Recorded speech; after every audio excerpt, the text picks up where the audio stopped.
This episode of TRS is brought to you by the new T-Series from Kef, Slim Speakers, Serious Sound. Coming up on TRS, we check out a new MMO by opening up a rift.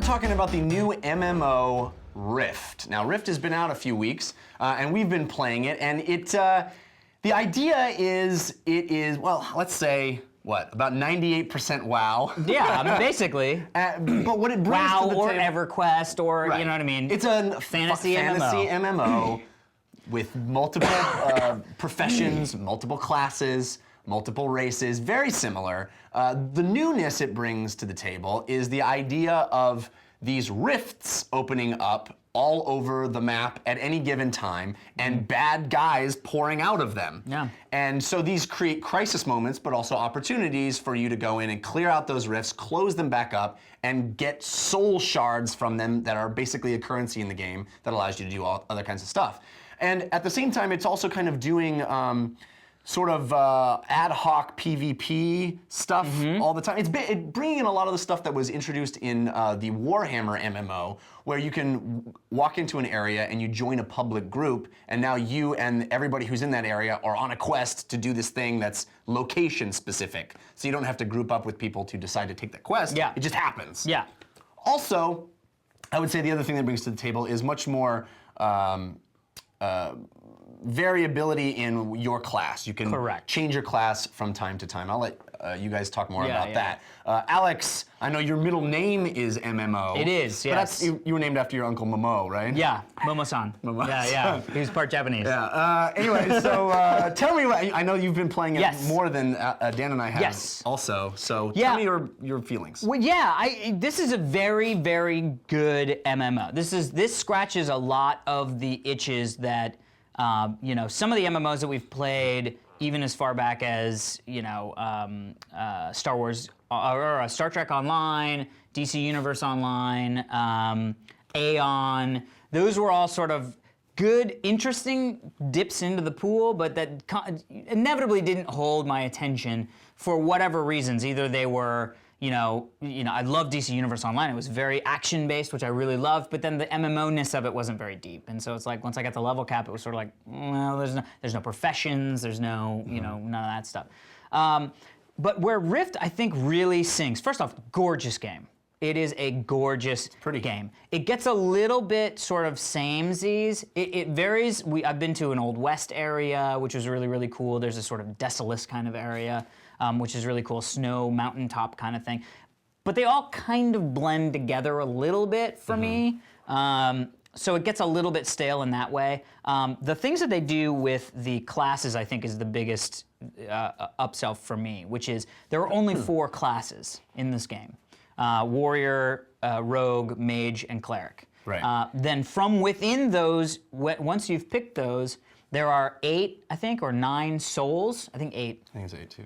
8 different souls that you can equip. And a good example is like with Rogue, you can equip an assassin, which is your classic fantasy rogue style, but you can go and equip a ranger, and now all of a sudden you're a ranger with a pet and you're a marksman. So it allows you to have a little bit of respecing into actual different class mechanics, which I really, really love. Right, and you can equip up to 3 of them at a time, so you can have sort of partial... They said that there are 1,500 combinations of class skills. Wow. Which is amazing. And one of the things that I'm sorry. No, go. But are all those useful? Well, this is the thing. The sort of short answer is yeah. And not only that, they use it in ways that are very interesting. Like there is a tanking spec for the rogue, which is all about evasion. And you always say like, wow, it's like, yeah, you can evasion tank. Well, you can evasion tank for like 10 seconds in a boss battle, which is fine. But with this, it's like, if you want to be a tank, but you don't want to be a big plate-wearing warrior, you have that option as a rogue now. And the thing that I think they do better than I have ever seen in any MMO that I have ever played is the way that they handle mage healing.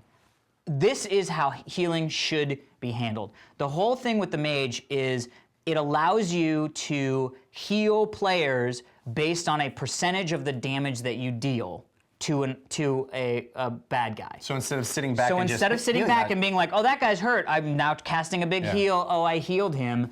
The whole thing is I'm trying to do as much damage as I can to the boss using very specific skills to do the damage. Right. But the more damage I do, the more healing I see. And they're all AoE heals, so you're healing everybody in the group. It is so you don't feel satisfying. so back and disconnected from the accomplishment. Exactly. Yeah. You are doing that. You are trying to kill the thing just like everybody else is trying to kill the thing, except in doing so, you are also making sure that everybody is healed around you, and you can have like heal buddies, and there are point target heals in case it really goes south, but they really, really upped it up. Now all of that said, my biggest problem with this game, it is a game that is super easy to play and not know what the hell is going on. Right. I have not read a single quest.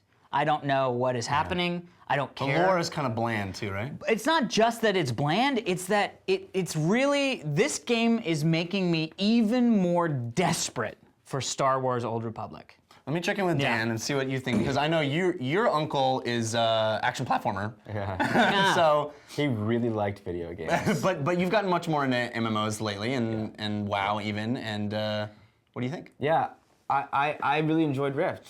Gotta tell you guys, I haven't played that much. I haven't seen a vast array of areas. I am feeling like this sort of looks the same as other MMOs, and not only that, but there's just no visual take. There's no it's like WoW but gritty, or it's like WoW but more cartoon. It just like WoW, visually.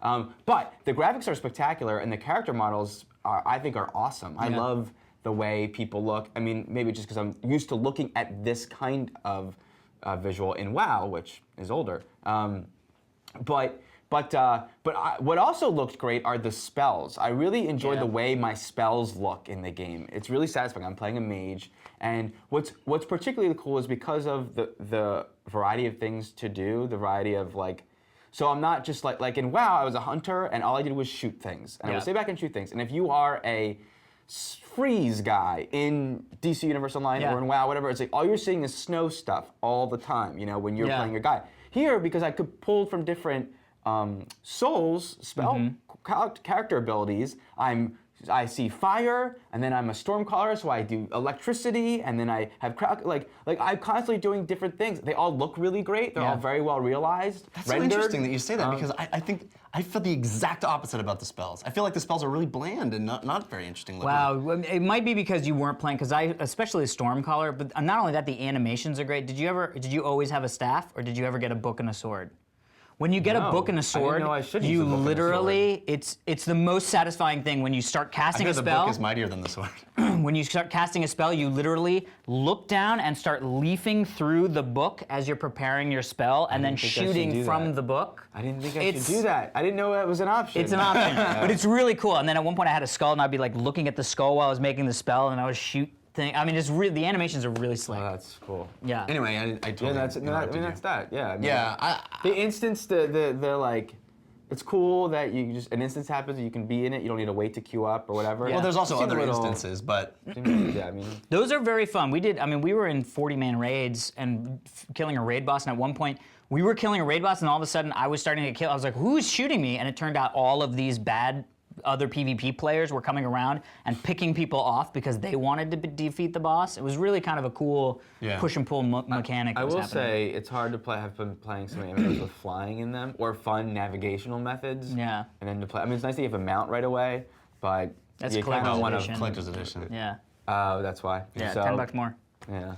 Yeah, I think my complaint with the game is interesting in the sense it's just too much like WoW for me. The game is really growing on me, and I'm really enjoying it, especially after you get to level 15 and you start getting those extra souls, and you can really pop in and pop out of them and decide what kind of hybrid class you want. Yeah. And that is really interesting, and there's such a variety within your class that you can really play in the style that you want. Yeah.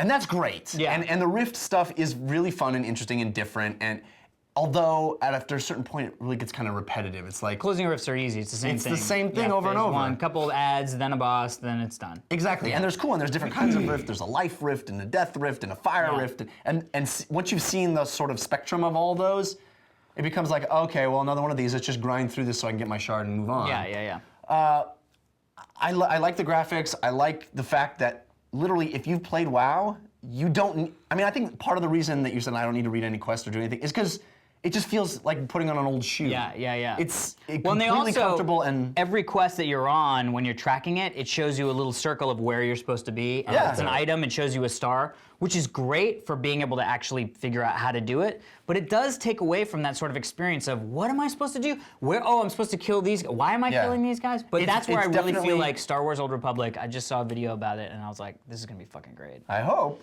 But I mean, I think Rift is a very, very good game. It's definitely worth playing. I just feel like if you've been playing WoW and you like WoW and you want something 2% different, you'll love Rift. Yep. If you want a complete departure, like I think one of the reasons I liked DC Universe Online so much is because it felt like a completely new experience. I did, and that's what I did. I definitely enjoyed that. But then I just didn't see the depth of it with like no professions and you know what I mean. But it did some amazing things. I mean, I had 2 characters at level cap, so I played the crap out of that game. Right.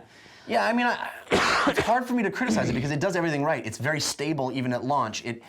There's tons to do, but you know, it's like where it's skinning in WoW, it's butchering here. It's just a half a step different, and for me, that's not enough different to get excited about. Yeah. Anyway, it's a great game though. I recommend it. It's worth a play. Yeah, if you like MMOs, it's definitely worth a play. Yeah, and if you're looking to go, I've been playing WoW for so long, I want to break from it, but I really like how it plays. It's perfect for you. Dunsy onesies. All right. Rift it up! All right, everybody, be sure to stick around for This Day in Rad History. But first, we want to thank our sponsors. I want to thank, personally... You should. Personally thank our sponsors. I want to peripherally thank. I'm so excited that we're sponsored today by KEF. They have been making high-end home theater audio equipment in the UK for years, since like 1961. Whoa. They're starting now to get to some sort of prosumer, or prosumer, I'd say, speakers, and these things are redonkulous. These are I can vouch for that. Amazing set of speakers. They sent me a set. Yeah, we came over today, and Alex was like, "Hey guys, watch this," and he had queued up a movie to an explosion part. Yep. And I was like, and my ears were fluttering. Yeah. I love ear flutter. They're also amazingly well designed. They're super slick. They're actually designed also to be installed in wall. So they're sort of like in wall, not in wall speakers. Amazing stuff. But not only that, and they're like 1.4 inches thick. Amazing. But not only are they incredible speakers, not only are they, you should just go out and buy some, but KEF wants to give away a set of $1,500 T-Series 5.1 surround sound system, one set a month for a year. That's 12 sets. That is 12 sets. That's a lot of clameoles. Now, the really cool thing is you would go, well, what do I have to do? Write some sort of essay? Do I have to do some sort of video recorded mime session? How intense? Like KEF speakers. Why I like KEF speakers. In Mime by Dan Trachtenberg. The good news is you barely have to do anything to win these speakers. They're going to be giving away one set I love not of doing speakers anything. To one random follower on their Twitter account each month starting May 31st. So all you have to do is go to Twitter and follow at KEF_direct. That's at KEF_direct. That is exactly what it is. And you're automatically entered to win the T105 full 5.1 home theater system. It's amazing. Go sign up. When are they drawing do the it. first winner? May 31st. That's first soon. winner. Every month after that. Thank you so much, KEF, for sponsoring the show. And follow those guys so you can get free stuff. Come on.